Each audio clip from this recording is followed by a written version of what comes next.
성도님들 평안하십니까? 오늘은 민수기 9장을 묵상하며 은혜를 나눕시다.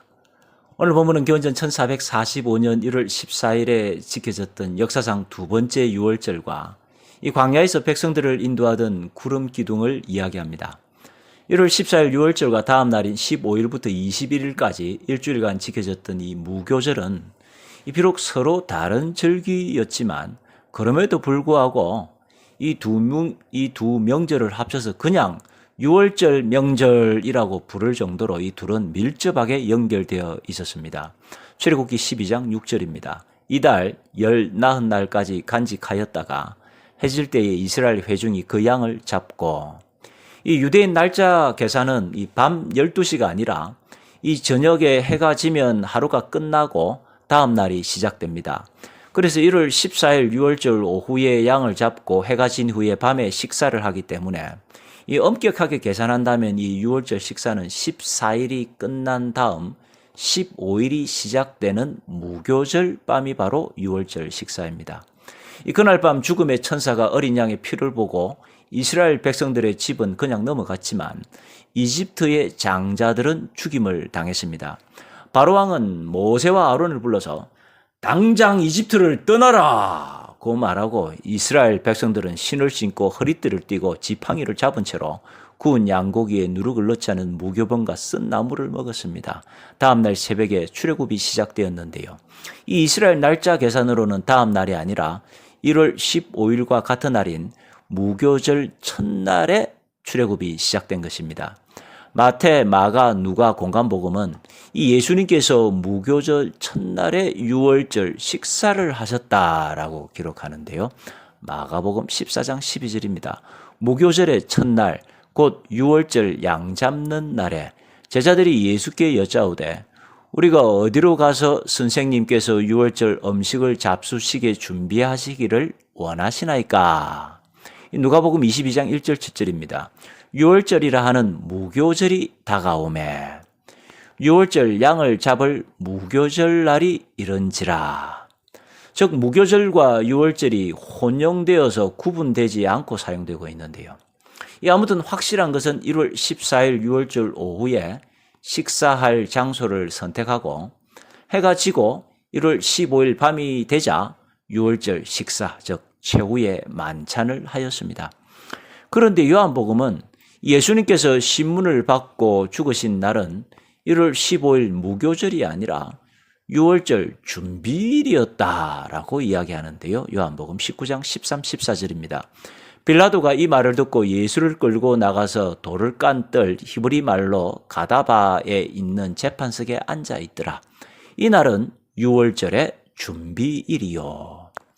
여기서 유월절 준비일이란 이 유월절 하루 전날인 1월 13일이 아니라 이 유월절 양을 잡아서 저녁 식사를 준비하는 1월 14일 오후로 유월절 당일을 말합니다.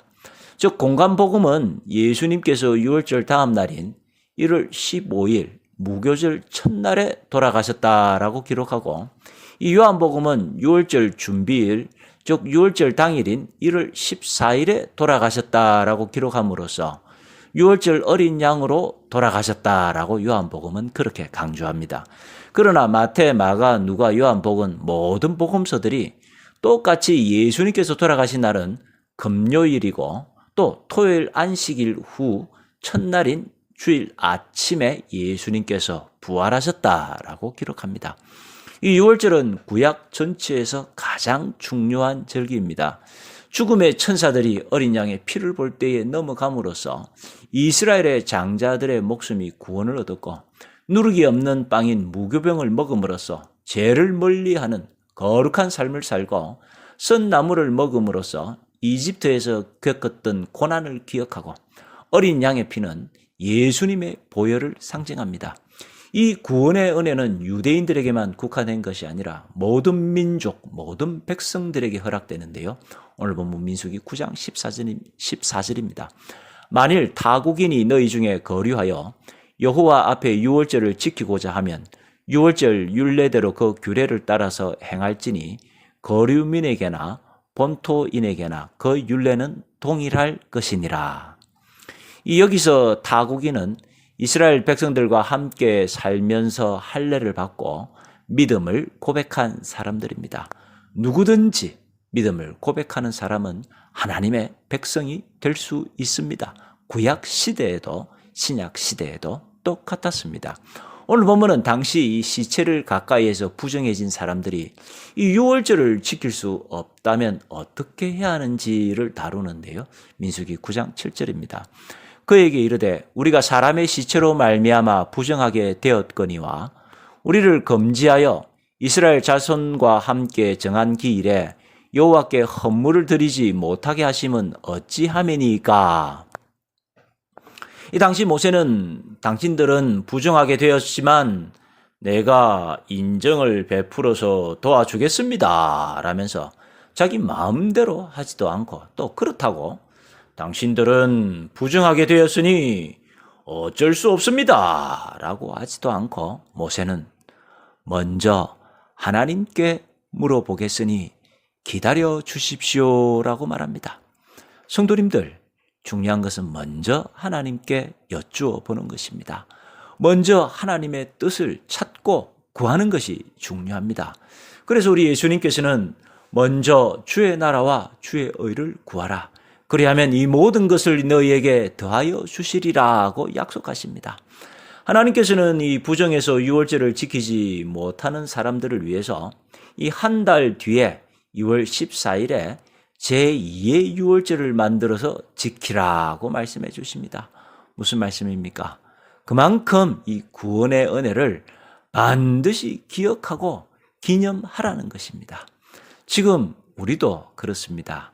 예수님께서 성천하시기 전에 아버지와 아들과 성령의 이름으로 세례를 베풀라고 명령하셨습니다.